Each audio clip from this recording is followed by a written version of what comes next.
Good morning all of you. सभी students को अपने त्यौहार दीपावली की हार्दिक बधाई एवं बहुत बहुत शुभकामनाएं। और मैं ईश्वर से यही प्रार्थना करता हूं कि आप दीपोत्सव का जो ये त्यौहार है आपके जीवन को जो ऊंची उपलब्धियां हैं उनको छुए आप। आज हम बीए फाइनल ईयर की जो बुक है पाश्चात्य राजनीतिक विचारक वेस्टर्न पॉलिटिकल थिंकर्स, इसमें हम संत ऑगस्टाइन है इसका अध्ययन कर रहे थे। संत ऑगस्टाइन है इसका हमने पिछला जो हमारा था पिछली क्लास थी इसमें हमने इसका अध्ययन किया था। इनका जन्म है वो कब हुआ था? 354 ईस्वी में हुआ था। कहाँ पर? उत्तरी अफ्रीका के जो रोम का एक प्रांत है नुमिडिया में हुआ था। और हमने पढ़ा था इनके पिता है वो मूर्ति पूजक और इनकी माता है वो क्या थी? ईसाई धर्म को मानने वाली थी। तो इसके बारे में हमने अध्ययन किया था। और ये बाल्यावस्था से क्या थे? प्रतिभावान छात्र थे। और बाद में इन्होंने संत एम्ब्रोज है उनसे इन्होंने ये प्रभावित होकर ईसाई धर्म को ग्रहण कर लिया था।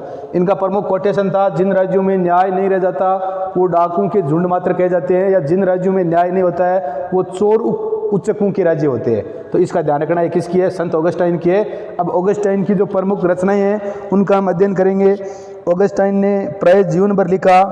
ऑगस्टाइन है वो बहुत शानदार लेखक थे और जीवन भर ये लिखते रहे। परंतु इनकी जो प्रमुख रचनाएं हैं उनकी रचनाओं की हम राजनीति और धार्मिक क्षेत्र में उनका सबसे राजनीतिक व धार्मिक क्षेत्र में उनका जो सबसे प्रमुख ग्रंथ है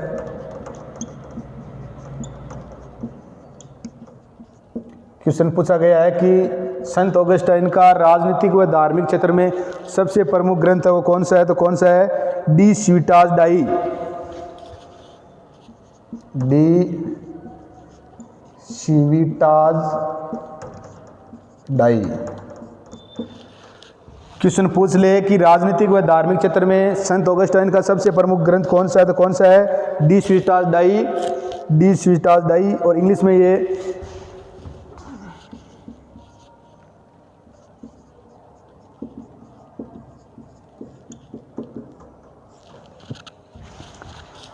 डी सिविटास डाई, जो अंग्रेजी में द सिटी ऑफ गॉड, और अंग्रेजी में इसे क्या कहते हैं?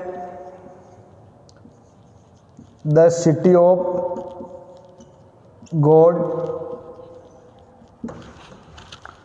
अंग्रेजी में इसे द सिटी ऑफ गॉड और हिंदी में क्या हो गया? ईश्वरीय राज्य। ईश्वरीय राज्य। तो ये संत ऑगस्टाइन जीवन भर ही लिखते रहे। इन्होंने बहुत सारी जो रचनाएं लिखी है, बहुत सारी पुस्तकें लिखी है। इनका जो राजनीतिक व धार्मिक क्षेत्र में सबसे प्रमुख ग्रंथ या सबसे प्रसिद्ध जो पुस्तक है वो कौन सी है? De Civitas Dei. De Civitas Dei ईसाई भाषा में ये, और the City of God English में, और हिंदी में ये क्या है? ईश्वरीय राज्य। ये इनका किसका? संत ऑगस्टाइन का राजनीतिक और धार्मिक क्षेत्र में लिखी गई सबसे प्रमुख जो ग्रंथ या पुस्तक कौन सी है? ईश्वरीय राज्य, द सिटी ऑफ गॉड और डी सिविटास डाई प्रमुख है। ये 25 खंडों, ये जो इनके पूछ ले क्वेश्चन की जो ये ईश्वरीय राज्य जो नामक इनकी पुस्तक है या डी सिविटास डाई नामक जो पुस्तक है ये कितने खंडों में या कितने भागों में लिखी गई है? तो ध्यान रखना है कितने भागों में लिखी गई है? 25 खंडों में या 25 भागों में लिखी गई है। इस बात का ध्यान रखना है। संत ऑगस्टाइन की राजनीतिक और धार्मिक क्षेत्र में सबसे प्रमुख ग्रंथ है वो है डी सिविटास डाई, इंग्लिश में the City of God, Hindi में ईश्वरीय राज्य। ये कितने खंडों में लिखी गई है? 25 खंडों में या 25 भागों में लिखी गई है। 25 खंडों वाले इस ग्रंथ की रचना और प्रकाशन में ऑगस्टाइन को 25 खंडों में लिखी गई है। और इस ग्रंथ में पूछ ले कि ऑगस्टाइन को इस ग्रंथ को लिखने में कितना समय लगा? तो कितना समय लगा था? 15 वर्ष लगे थे। कितने वर्ष लगे थे? 15 वर्ष लगे थे। और इस ग्रंथ के अंदर इतने अधिक विविध विषय हैं कि इसको प्रोफेसर शेबाइन है, प्रोफेसर शेबाइन है, इस ग्रंथ को क्या कहा है? विचारों की खान का है। इस ग्रंथ को क्या कहा है? विचारों की खानका है। इस ग्रंथ के अंदर इतने अधिक विविध विषय है जिसके कारण प्रोफेसर शेबाइन ने इसे क्या कहा है, विचारों की खानका है। तो इसका ध्यान रखना है, काफ़ी बार आया है। संत ऑगस्टाइन है, इन्होंने जीवन भरी रचना लिखते रहे थे, बहुत सारी रचनाएं लिखी थी। इनमें इसकी सबसे प्रमुख जो रचना है जो राजनीतिक व धार्मिक क्षेत्र में इन्होंने लिखी वो De Civitas Dei the City of God English में, और ईश्वरी राज्य हिंदी में कितने खंडों में लिखी गई है, 25 खंडों में या 25 भागों में लिखी गई है।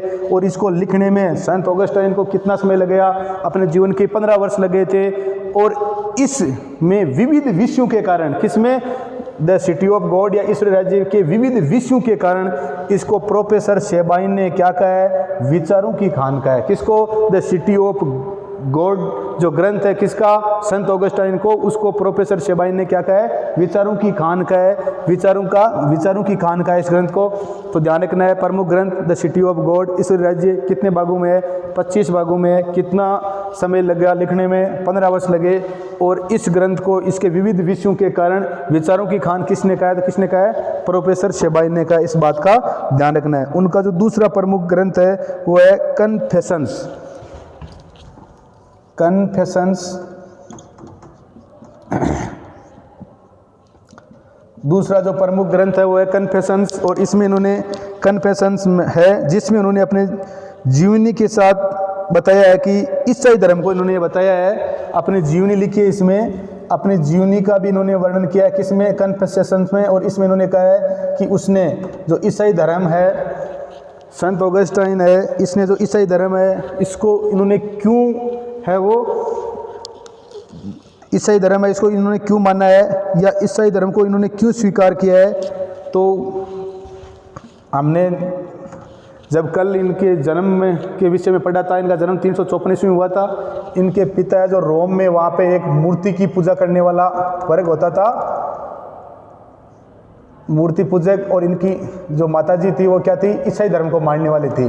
तो इनके जो माता और पिता दो विरोधी जो दृष्टिकोण है इसको समन्वय था, और इन्होंने आगे जाकर ईसाई धर्म को ग्रहण कर लिया था। और हमने पढ़ा था कि ईसाई धर्म को ग्रहण किन के, तो मिलान के जो बिशप थे संत एम्ब्रोज, इटली का एक शहर है मिलान, इसके जो बिशप थे कौन, संत एम्ब्रोज। और इन संत एम्ब्रोज के कारण इन्होंने वो क्या कर लिया था, इन्होंने संत एम्ब्रोज है, इन्होंने रोमन जो सम्राट है इसकी सत्ता को क्या दी थी, चुनौती दी थी कि उनको चर्च के क्षेत्र में हस्तक्षेप नहीं करना चाहिए। उनको चर्च के क्षेत्र में क्या नहीं करना चाहिए, हस्तक्षेप नहीं। संत एम्ब्रोज है, ये मिलान के बिशप थे, उन्होंने रोमन का जो सम्राट है उनको चेतावनी दी थी कि आपको जो चर्च है उसके कार्यों में हस्तक्षेप नहीं करना चाहिए, आप चर्च के कार्यों में हस्तक्षेप नहीं कर सकते। और इसके कारण तो संत ऑगस्टाइन है इनसे किससे, संत एम्ब्रोज है, इनसे प्रभावित हुए और उन्होंने ईसाई धर्म ग्रहण कर लिया। और इसी ईसाई धर्म में अपने जीवनी में वह ईसाई धर्म उन्होंने क्यों और कैसे ग्रहण किया, ईसाई धर्म स्वीकार करने का कारण क्या है, ये जो अपनी कन्फेशंस नामक जो पुस्तक लिखी थी बाद में, उसमें उन्होंने बताया है कि उन्होंने इसके कारण क्या किया है, ईसाई धर्म है उसको स्वीकार किया है। और ये जो 1 लाख शब्दों का ग्रंथ है ये जो कन्फेशंस पूछा गया है इसमें कितने शब्द है, तो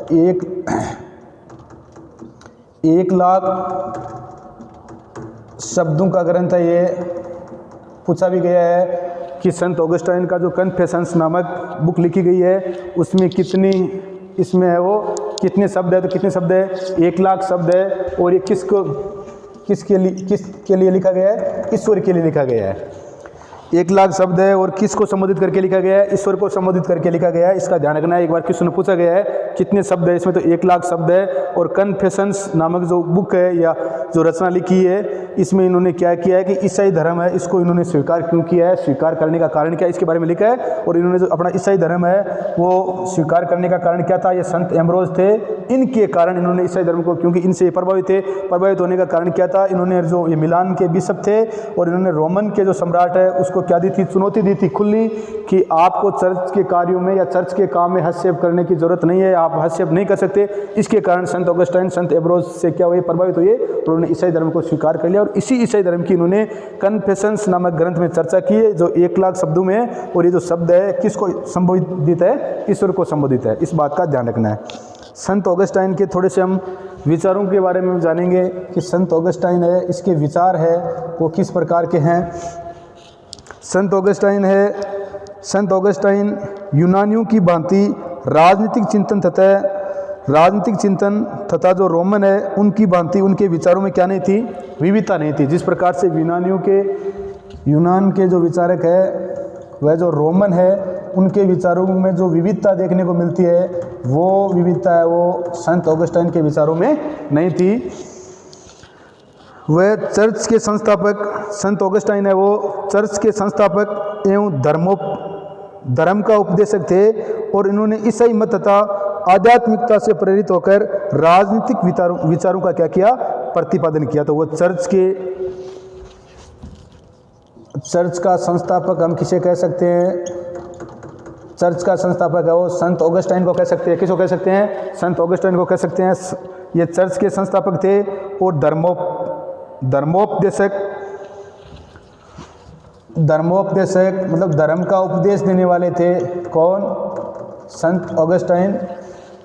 चर्च के संस्थापक व धर्म का उपदेश देने वाले, उन्होंने ईसाई मत तथा आध्यात्मिकता से प्रेरित होकर अपने जो राजनीतिक जो विचार है, संत ऑगस्टाइन के जो राजनीतिक विचार है वो किस से प्रेरित थे, आध्यात्मिकता से प्रेरित थे।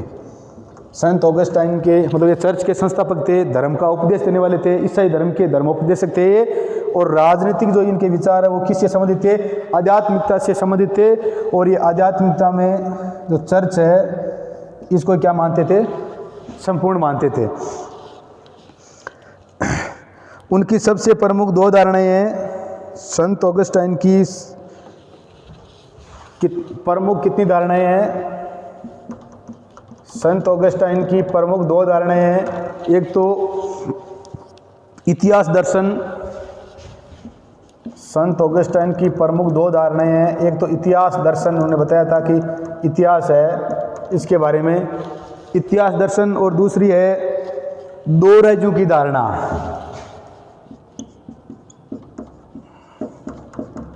दूसरी है दो राज्यों की धारणा, एक तो ईश्वरीय राज्य और दूसरा लौकिक या सांसारिक राज्य। तो इसी बात का हमारे को ध्यान रखना है। संत ऑगस्टाइन है इनके विचारों में विविधता नहीं थी। जिस प्रकार से यूनानी और रोमन जो विचारक है उनकी भांति इनके विचारों में विविधता नहीं थी। ये चर्च के संस्थापक और धर्म का उपदेश देने वाले थे, और इनके राजनीतिक विचार है वो किससे प्रेरित थे, आध्यात्मिकता से प्रेरित थे। और ये चर्च को क्या मानते थे, सर्वश्रेष्ठ मानते थे। इनके जो विचारों में दो प्रकार की धारणाएं पाई जाती है। एक तो इन्होंने क्या बताया, इतिहास दर्शन, और दूसरी क्या बताया, दो राज्यों की धारणा। तो हमने संत जो ऑगस्टाइन है इनकी जो रचनाएं हैं उनके बारे में अध्ययन किया है, और जो हमारी आगे की क्लास होगी उसमें हम जो इनकी जो धारणाएं हैं, इतिहास दर्शन और दो राज्यों की धारणाएं, इसके बारे में अध्ययन करेंगे। तो संत ऑगस्टाइन की आज हमने रचनाएं हैं। इनकी जो प्रमुख पुस्तक De Civitas Dei the City of God, ईश्वरीय राज्य है, इसके 25 खंडों में 15 वर्ष इनको लिखने में लगे थे। और प्रोफेसर शेबाइन ने इनकी इस पुस्तक को किसको, द सिटी ऑफ गॉड को क्या कहा था, विचारों की खान कहा था। अपने इस वीडियो को लाइक शेयर व सब्सक्राइब करते रहो। एक बार पुनः आपको दीपावली की हार्दिक बधाई एवं बहुत बहुत शुभकामनाएं। जय हिंद, जय भारत।